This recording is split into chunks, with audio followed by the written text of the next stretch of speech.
14일간의 우울증 해소법. 이 책을 쓰기 시작했을 때 나는 이렇게 번민을 극복했다라는 제목으로 가장 유익하고 격려가 되는 실화를 보내주는 사람에게 $200의 상금을 증정하겠다고 발표했다. 이 응모의 심사위원은 동부항공회사의 사장인 에디 리켄베이커, 링컨 기념대학교 학장 스튜어트 W. 맥클란드, 라디오 뉴스 해설자 H.V. 칼텐 본 세 사람이었다. 응모 작품 중 2편이 모두 훌륭해서 등급을 정하기 곤란했기 때문에 결국 상금을 나누어서 지급하기로 했다. 여기에 그 중에 한 편인 미주리주 스프링필드의 C.R. 버튼 씨의 이야기를 소개하겠다. 내가 9살 때 어머니는 집을 나가셨고 12살 때 아버지가 사고로 돌아가셨습니다. 어머니가 집을 나가신 후 나는 어머니와 어머니가 데리고 간 2 여동생을 만나지 못했습니다. 어머니는 집을 나간 지 7년 만에 처음으로 편지를 보내왔습니다. 아버지는 어머니가 집을 나간 지 3년 후에 사고로 돌아가셨습니다.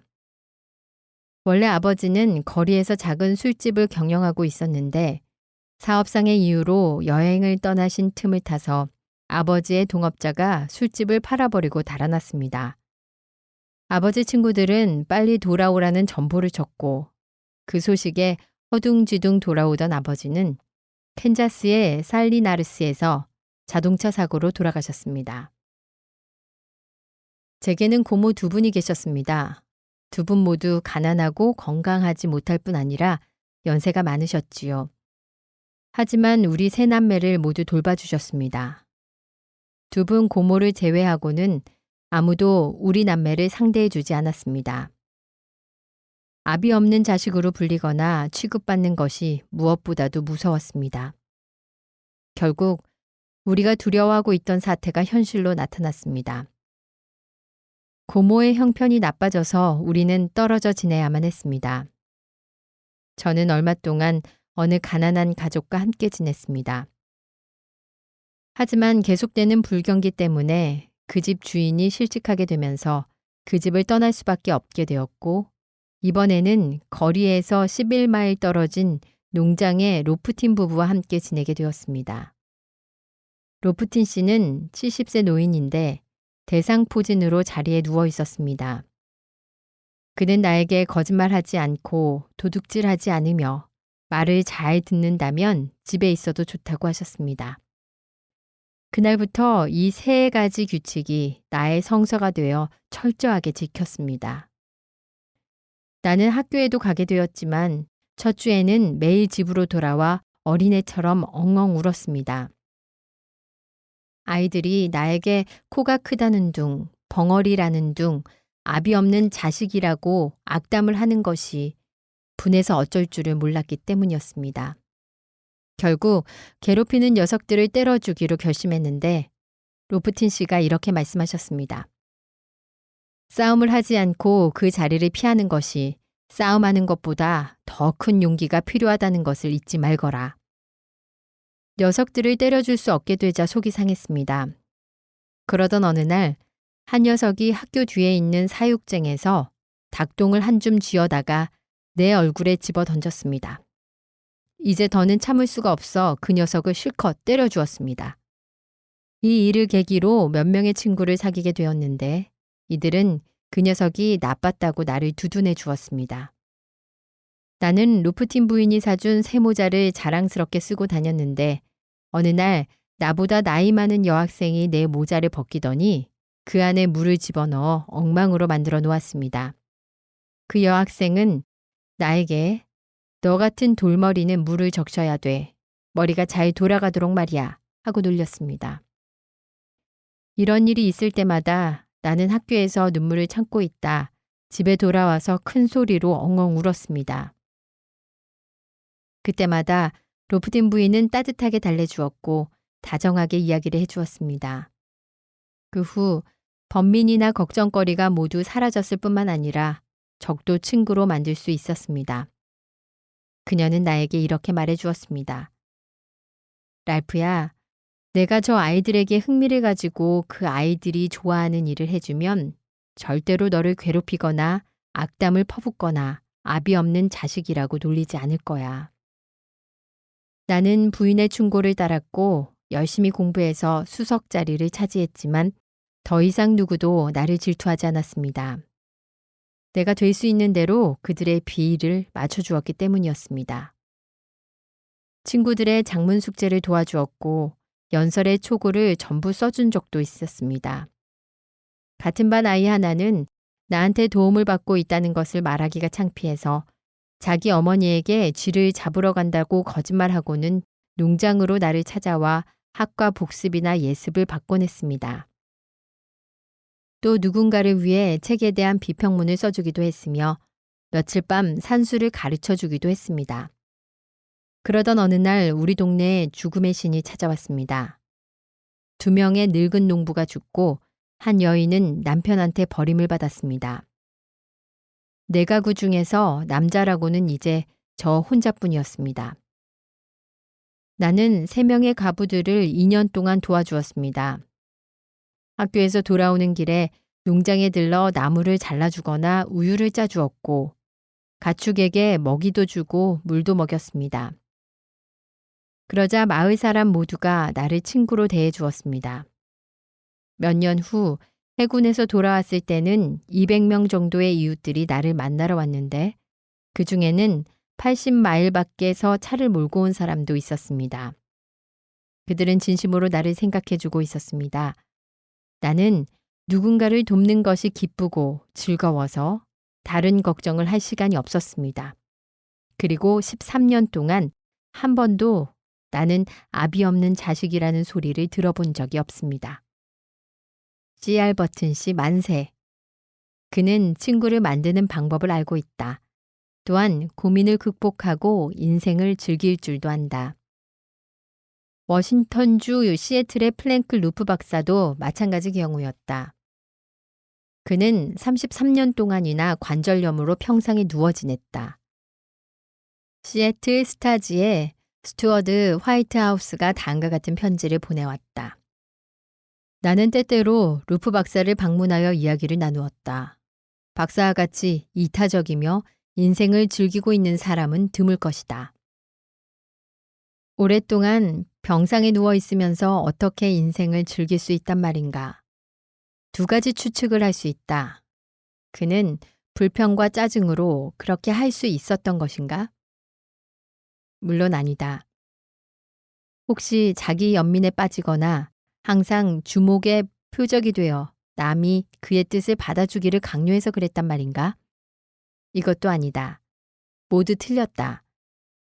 그는 영국 황태자와 같은 태도로 나는 봉사한다라는 말을 좌우명으로 삼았기 때문에 인생을 즐길 수 있었다. 그는 질병으로 고생하는 사람들의 주소와 성명을 적어서 그들에게 위문과 격려의 편지를 보냈다. 또한 환자들을 위한 펜팔 그룹을 조직해서 서로 편지를 주고받게 했으며 마침내는 그 모임을 국제적인 조직으로 만들었다. 그는 병상에 있으면서 1년에 평균 14,000통의 편지를 쓰고 외출할 수 없는 환자들이 라디오나 서적을 갖도록 주선하여 몇천 명에 달하는 환자에게 기쁨을 주었다.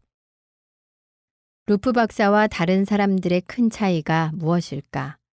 그것은 다음과 같다. 루프 박사에게는 목적이나 사명을 가진 내면적 정열이 있었다. 그는 자기 자신보다도 훨씬 고귀하며 훨씬 뜻있는 어떤 관념을 갖고 있었으며 그것을 행하기를 기뻐했다.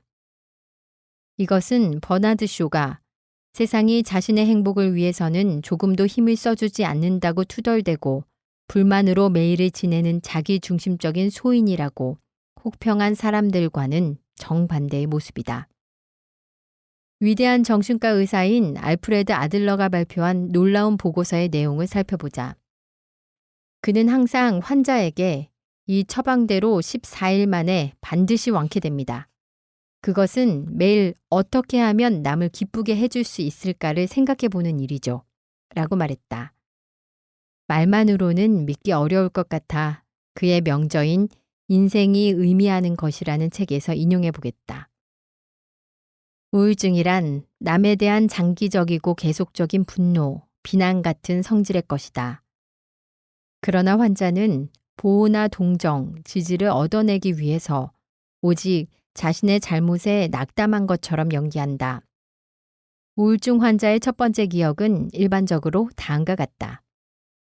나는 긴 의자에 눕고 싶었지만 형이 그곳에 있었기 때문에 큰 소리로 울기 시작했다. 그러자 형은 의자에서 일어나 가버렸다. 또 우울증 환자는 종종 자살로 자신에게 복수하려는 경향이 있다. 따라서 의사가 주의해야 할 것은 그들에게 자살의 원인을 주지 않는 일이다. 나는 그들의 긴장을 완화시켜주기 위해 하고 싶지 않은 것은 절대로 하지 말라고 제안을 한다. 얼핏 생각하면 소극적인 방법 같으나 실은 모든 장애의 핵심을 찌르는 방법이라고 확신한다. 만일 우울증 환자가 하고 싶은 것을 해서 기분이 좋다면 누구도 원망하지 않을 것이다. 스스로에게 불만을 품을 이유가 없지 않은가. 그래서 나는 환자에게 이렇게 말한다. 영화를 보고 싶으면 가라. 놀러 가고 싶으면 가라. 도중에 실증이 나면 그만두어라.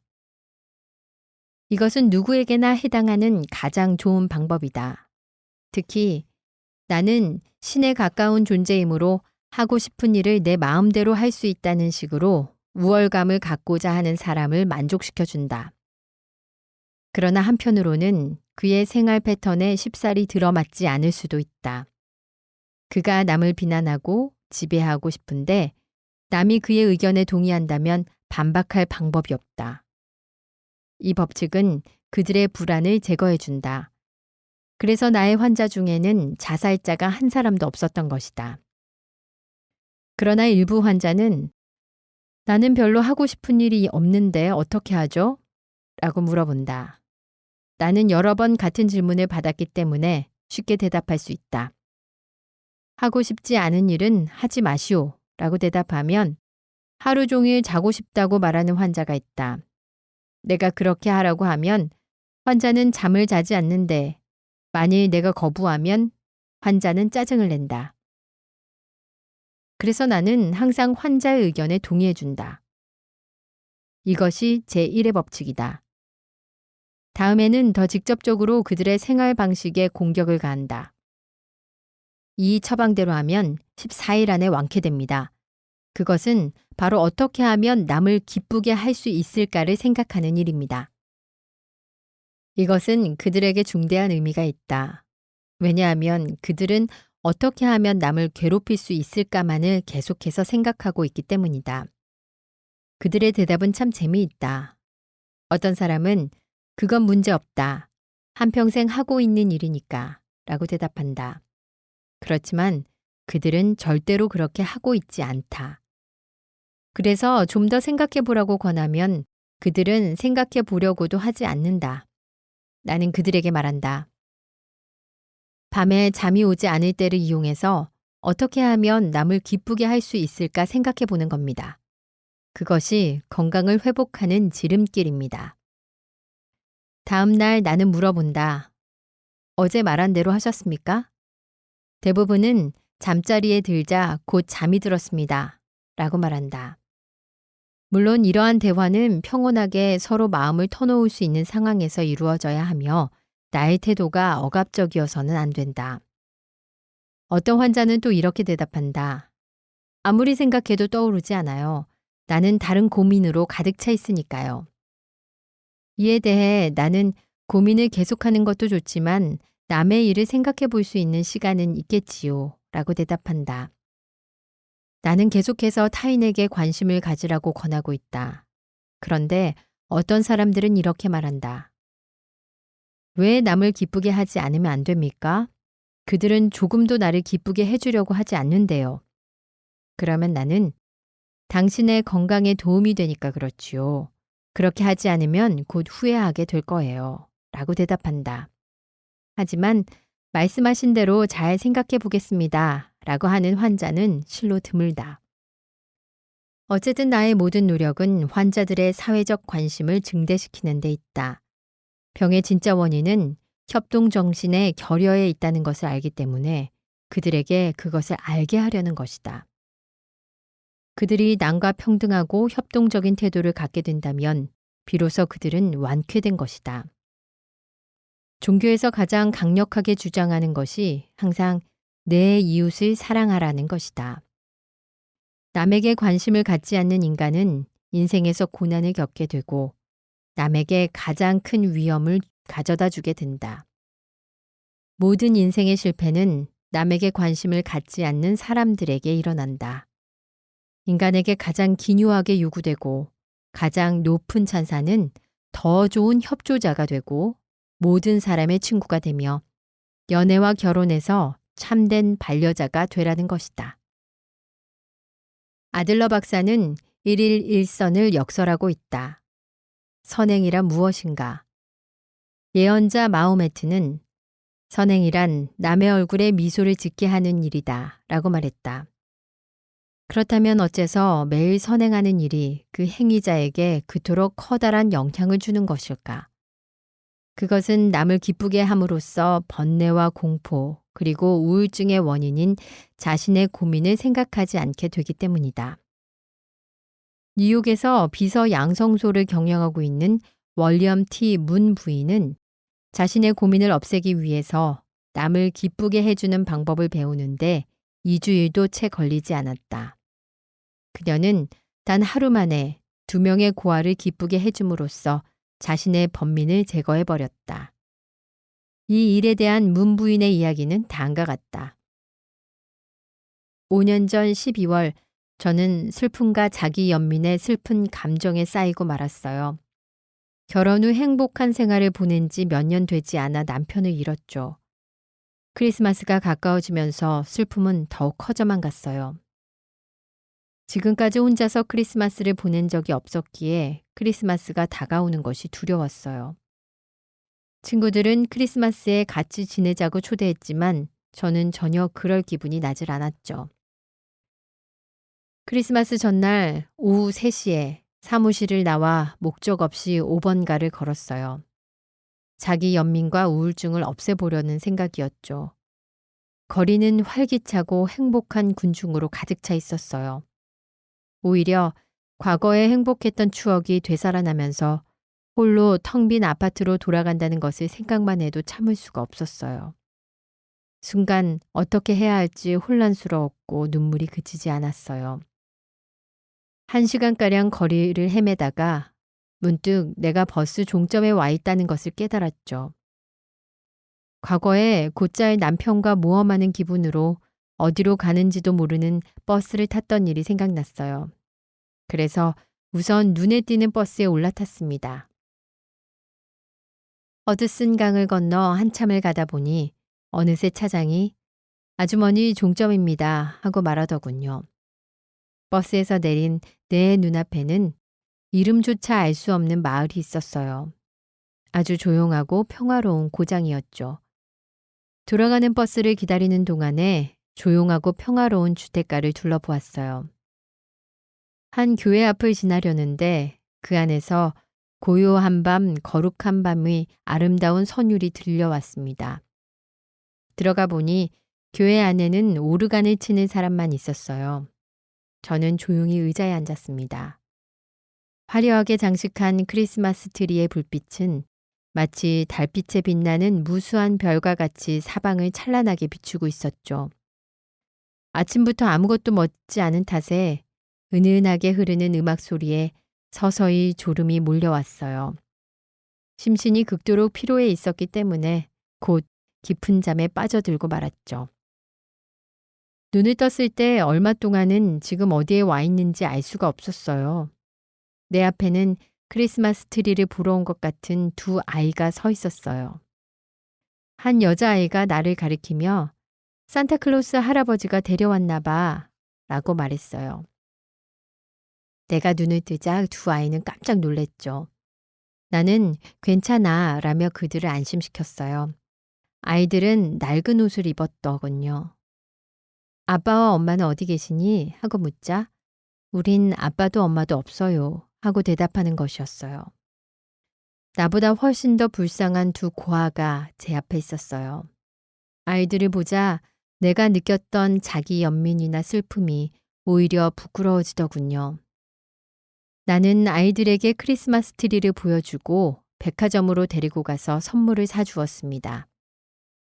두 명의 고아는 나에게 실로 오랜만에 느껴보는 행복과 모라의 감정을 안겨주었어요. 아이들과 대화를 나누면서 난 이 아이들에 비해 얼마나 행복한가를 깨달았습니다. 어린 시절에 부모의 사랑과 자애에 쌓여 크리스마스를 지냈던 것을 하나님께 감사했어요. 두 명의 고아는 내가 그들에게 해준 것 이상을 나에게 베풀어 준 것입니다. 이 경험으로 자신을 행복하게 하기 위해서라도 남을 행복하게 해줄 필요가 있다는 것을 깨닫게 되었죠. 또 행복은 다른 사람에게 전염된다는 사실도 깨닫게 되었어요. 즉, 주는 것은 받는 것이라는 거죠. 나는 남을 돕고 사랑을 줌으로써 고민과 슬픔, 자기 연민을 극복하고 다시 태어날 수 있었습니다. 이제 새로운 사람이 되었어요. 그리고 지금까지 새로운 인간으로 살 수 있었죠.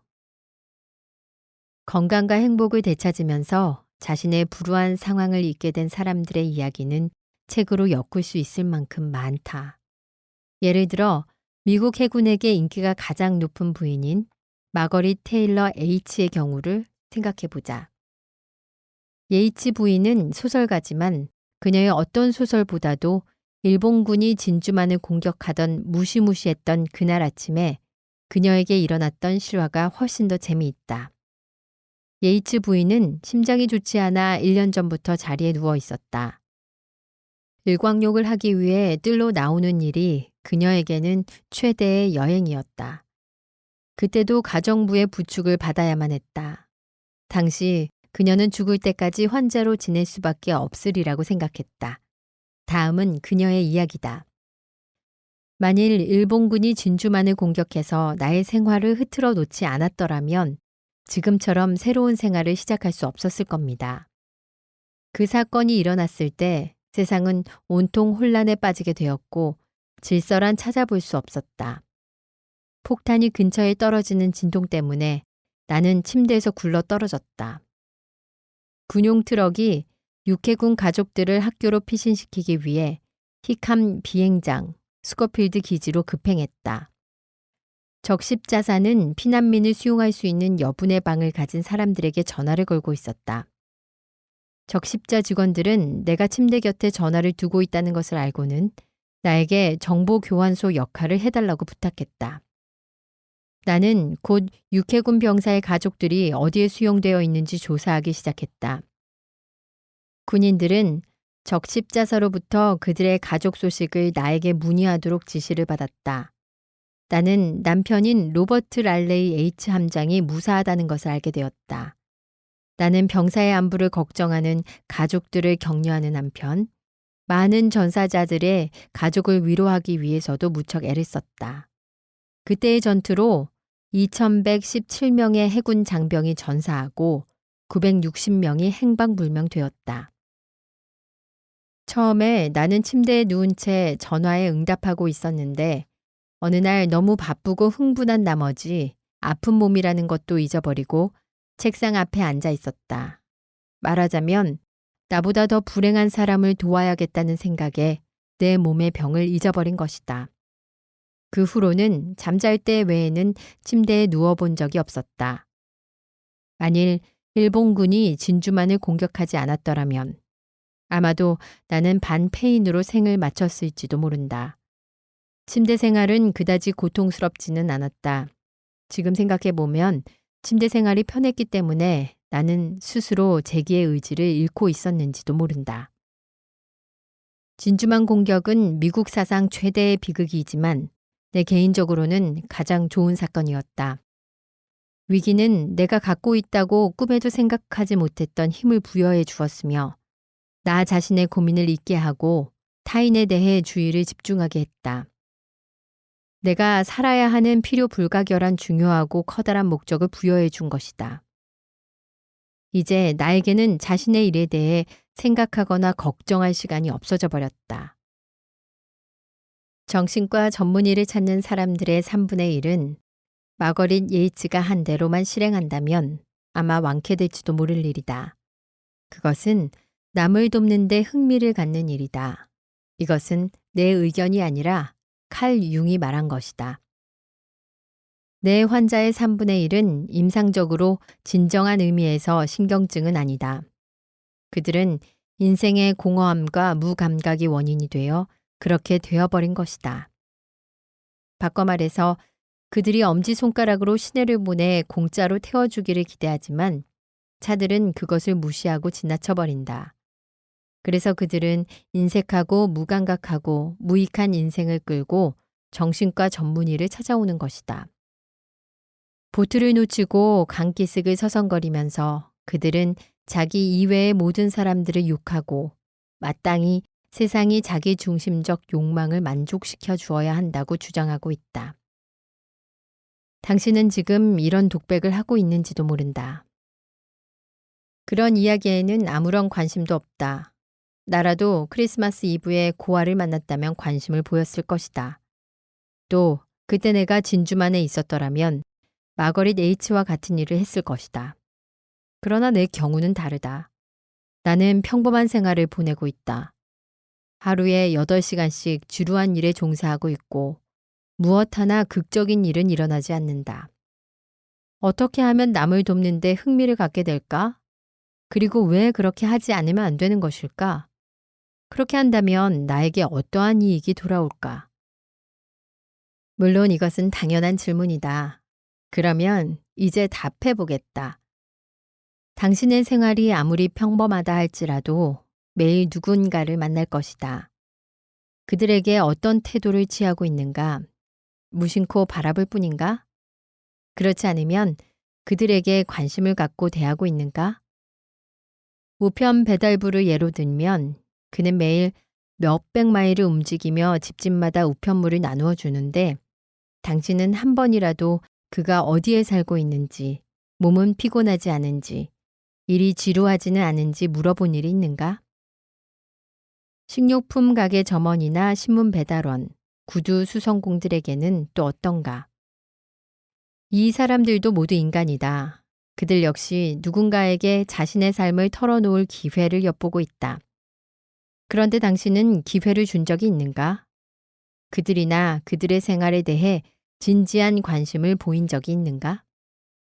나는 지금 당신이 세상을 변화시키기 위해 노력해서 나이팅게일이라든가 사회개혁자 같은 사람이 되어야 한다는 이야기를 하고 있는 것이 아니다. 극적인 일을 기대하기 이전에 당신이 먼저 당장 내일 아침에 거리에서 만나는 사람들로부터 시작하면 되는 것이다. 그러면 당신에게 어떤 보답이 돌아오는가? 더 큰 행복, 더 큰 만족과 자부심이 생길 것이다. 아리스토텔레스는 이런 태도를 가리켜 개발된 이기주의라고 불렀다. 또 조로아스터는 남에게 선행을 베푸는 것은 의무가 아니라 기쁨이다. 그것은 그렇게 하는 사람의 건강과 행복을 증진시킨다 라고 말했다. 벤자민 프랭클린은 이를 간단히 요약하여 남에게 선을 행할 때 인간은 자기 자신에게 최선을 다하는 것이다 라고 했다. 뉴욕의 심리학 서비스 센터의 관장 헨리 씨 링크는 그의 저서에서 근대 심리학의 발견 중에서 자아 실현과 행복에 있어서 자기 희생과 규율의 필요성을 과학적으로 실증한 것만큼 중요한 발견은 없다고 기술했다. 타인에 대한 배려는 자기 자신의 고민에서 스스로를 구출할 뿐만 아니라 많은 친구를 만들게 한다.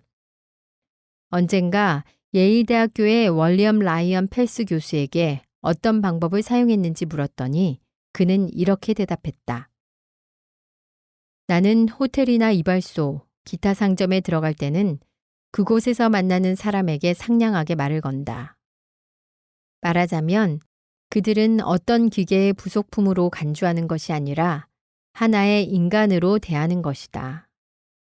상점의 여점원에게는 눈이 아름답다든지 머릿결이 곱다고 칭찬의 말을 건네고 이발사에게는 하루 종일 서 있어야 하니 다리가 무척 아프겠다고 인사를 건네든지 혹은 지금까지 몇 명이나 머리를 깎아주었는지 물어본다. 누구든지 자신에게 관심을 보이면 기분 좋은 법이다. 나는 짐을 날라다 준 사람에게 악수를 청한다. 그렇게 하면 그는 하루 종일 유쾌한 기분으로 일에 열중할 수 있을 것이다. 몹시 무더운 어느 날 뉴욕 헤이븐 철도의 식당차로 점심을 먹으러 갔다. 식당은 10,000원이었고 찌는 듯 더웠으며 서비스도 무척 느렸다. 심부름하는 사람이 한참 만에 메뉴를 갖고 왔을 때 뜨거운 주방에서 음식을 만드는 요리사에게 오늘 같은 날은 대단하겠군요 라고 말했다. 심부름하는 사람이 하도 격한 어조로 말해서 마치 내 말에 노기를 품은 것 같아 보이긴 했지만 그는 정말입니다. 손님들은 들어와서 음식에 맛이 없네, 서비스가 나쁘네, 덥네, 값이 비싸네 하면서 온통 불평뿐이지요. 지금껏 19년 동안 그런 잔소리만 들어왔는데 찜통 주방에서 일하는 요리사를 걱정해 주신 분은 선생님 뿐입니다. 선생님 같은 손님이 있으니 정말 위안이 되고 격려가 됩니다. 라고 말했다. 그는 내가 식당차의 요리사를 철도회사라는 조직 안에 있는 한 개의 톱니바퀴로만 생각하는 것이 아니라 한 명의 인간으로 여겼다는 사실에 놀란 것이다. 인간은 모두 사람 대접받기를 원한다. 나는 거리에서 귀여운 개를 데리고 나오는 사람을 만나면 언제나 그 개를 칭찬해준다. 그리고 조금 가다가 뒤를 돌아보면 대개의 경우 개의 주인은 자신의 개를 쓰다듬고 있다. 남에게 칭찬을 들었으니 그도 또한 새삼스레 개를 칭찬해주지 않을 수 없는 모양이다. 영국에 있을 때의 일이다.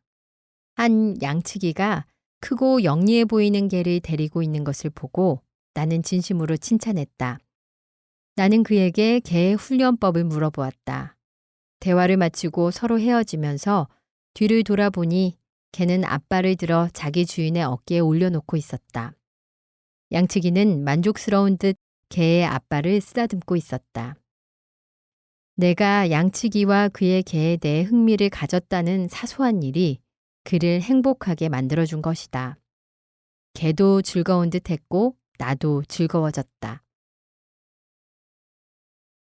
짐꾼과 악수를 한다거나 찜통 같은 주방에서 일을 하는 요리사에게 동정을 표하고 개를 칭찬할 수 있는 사람이 범민 때문에 정신과 전문의를 찾는 일이 있을까? 그런 일은 있을 수 없다.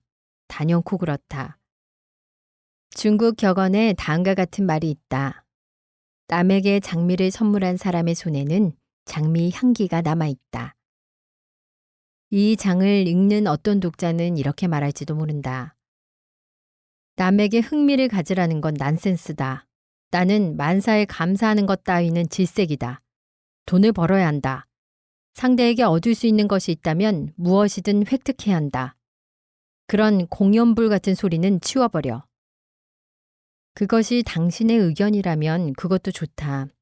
그러나 당신의 주장이 옳다면 유사 이래 위대한 철학자나 현인, 즉 그리스도나 공자, 석가, 플라톤, 아리스토텔레스, 소크라테스, 그리고 성 프란시스 등은 모두 잘못 생각한 사람이 된다. 혹시 당신이 종교 지도자를 비웃는 경향이 있을지도 모르니 무신론자의 예를 들어보도록 하겠다. 우선 캠브리지 대학교의 A.E. 하우스먼 교수는 당대의 석학 중 한 사람이다. 그는 1936년 시의 명칭과 자연성이라는 강연에서 다음과 같이 말했다. 동서고금을 통해서 가장 심원한 도덕적 발견은 그리스도의 다음과 같은 말이다. 즉, 생명을 얻고자 하는 자는 그것을 잃을 것이요. 나를 위해 생명을 잃는 자는 그것을 얻으리로다. 우리는 태어나서 지금까지 설교자의 입을 통해 이 말을 계속 들어왔다. 그러나 하우스먼은 무신론자이며 염세주의자로서 자살까지 하려고 했던 사람이다. 그런데 그도 자기밖에 생각하지 못하는 사람은 인생에서 많은 것을 얻지 못한다는 사실을 알고 있었다. 남을 위해 봉사함으로써 자기 자신을 잊어버리는 사람은 인생에서 즐거움을 찾아낼 것이 분명하다. 당신이 하우스먼의 말에 감명을 받지 못했겠다면 20세기 가장 저명한 미국의 무신론자 시어도어 드라이저의 충고에 귀 기울여 보라. 그는 모든 종교를 동화의 세계라고 냉소하고 인생을 어리석은 사람의 이야기다. 자분과 걱정만 있을 뿐 전혀 의미가 없다고 단정했다. 남성 독자라면 아마 다음의 이야기가 별로 재미없을 수 있다. 이것은 어느 불행한 소녀가 어떻게 해서 수많은 남성에게 청혼을 받게 되었는지에 대한 이야기다. 지금은 이 소녀도 할머니가 되었지만 말이다. 수년 전 나는 이 노부인 집에 손님으로 초대받았던 적이 있었다. 그 마을에서 강연이 있었는데 다음날 아침 그녀는 마을에서 50마일이나 떨어진 역까지 나를 바래다 주었다. 우리는 어떻게 하면 친구를 사귈 수 있는지에 관해 대화를 나누었다. 그녀는 카네기 씨, 제가 누구에게도 심지어 남편에게도 털어놓지 않았던 이야기를 하겠습니다. 라며 말을 시작했다. 저는 필라델피아의 사교계 인명록까지 올라있는 가정에서 태어났지만 소녀 시절부터 성년에 이르기까지 가장 슬펐던 것은 집이 가난하다는 현실이었습니다. 우리 집은 친구들처럼 화려한 파티를 열 수가 없었습니다. 제 복장은 늘 초라했고 그것도 너무 작아서 몸에 맞지 않을 뿐만 아니라 유행에 뒤처진 것뿐이었습니다. 저는 그것이 마음에 걸려 밤에 잠자리에 들어서도 곧잘 울곤 했습니다. 그렇게 절망하고 있던 제게 떠오른 생각이 만찬회에서 파트너에게 그의 경험이나 의견, 그리고 장래에 대한 계획 등을 질문하는 것이었습니다.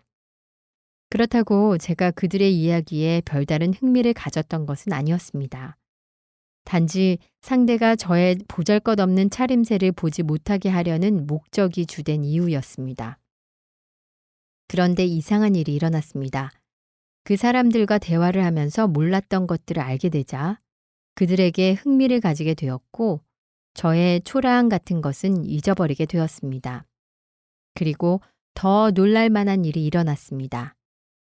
제가 흥미있게 상대방의 말을 들어주니 말하는 쪽에서도 유쾌한 기분을 갖게 되었고 그 결과 저는 사교계에서 가장 인기 있는 존재가 되었던 것입니다. 결국 3명의 청년에게서 청혼을 받게 되었습니다. 그렇기 때문에 드라이저가 그리스도께서 말씀하신 타인에게 봉사하라는 위대한 교훈을 지지하고 있는 것이다. 그는 인간이 짧은 인생에서 기쁨을 찾으려거든 자기보다도 타인에게 기쁨을 주는 일을 생각하고 또 계획해야 할 것이다.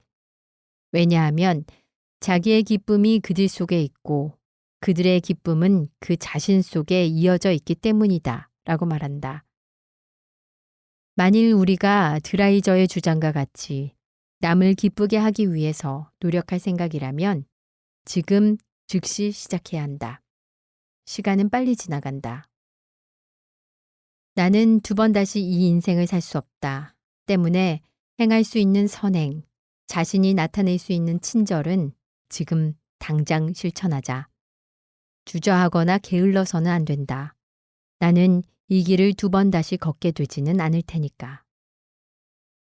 번민을 내쫓고 평화와 행복을 소원하는 사람들을 위한 7번째 법칙은 다음과 같다. 남에게 흥미를 가짐으로써 자신을 잊어버려라. 매일 누군가의 얼굴에 미소를 짓도록 선행하라. 평화롭고 행복한 정신 상태를 기르는 7가지 방법. 1. 우리의 마음을 평화와 용기와 건강과 희망에 대한 생각으로 가득 채워라. 우리의 생각이 우리의 인생을 만들기 때문이다. 2. 적에게 보복하려 하지 마라. 적에 대한 보복은 적보다 자기 자신에게 더욱 많은 상처를 줄 뿐이다. 3. 은혜를 모른다고 고민하지 마라. 예수는 10명의 나병 환자를 고치고 오직 한 명의 환자에게서 감사의 말을 들었다. 우리가 예수 이상으로 감사받기를 원할 수 있겠는가? 행복을 발견하는 유일한 방법은 감사를 기대하지 않는 것이다. 감사하는 마음은 길러지는 것이다. 자녀들이 감사하는 생활을 하기 원한다면 그렇게 되도록 훈련시켜야 한다. 4. 고민의 수 대신 받은 축복의 수를 헤아려라. 5. 남을 모방하지 마라. 자신을 발견하고 자기 자신이 되어라.